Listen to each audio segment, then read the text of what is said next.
কাঁচরাপাড়া স্টেশনে নেমে সোজা টোটো নিয়ে চলে গেছিলাম আজ রামপ্রসাদের ভিটেতে। ভিটি সংলগ্ন এটি সাধনাগৃহ ও মন্দির কক্ষের অন্যান্য ঘর। আর এই যে গাছটি, এখানে মানতের জন্য বাঁধা হয় সুতো ফিতে। বাঁ দিকে গর্ভগৃহ, মায়ের ছবি তোলা এখানে নিষিদ্ধ এবং মূল মন্দিরের ছবি তোলাও নিষিদ্ধ, তাই আর আমি তুলিনি। এদিকে চলে এলে সোজা পুকুরটি দেখা যায়।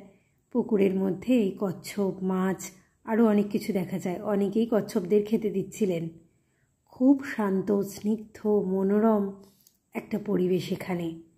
বেশি মানুষজন নেই, ভিড় ভাট্টা ধাক্কাধাক্কি নেই। অবশ্য কোনো উৎসবেরও দিন ছিল না। আর এই হচ্ছে গঙ্গার ঘাট, যেখানে রামপ্রসাদ সেন মাকে নিয়ে সলিল সমাধি হয়েছিলেন। সাধক গায়ক রামপ্রসাদ সেনের ভিটি সংলগ্ন হালিশহর কাঁচরাপাড়ার মাঝখানে এই হচ্ছে সেই গঙ্গার ঘাট। আজকের দিনটা এইভাবেই এই মনোরম পরিবেশে কাটিয়ে দিলাম।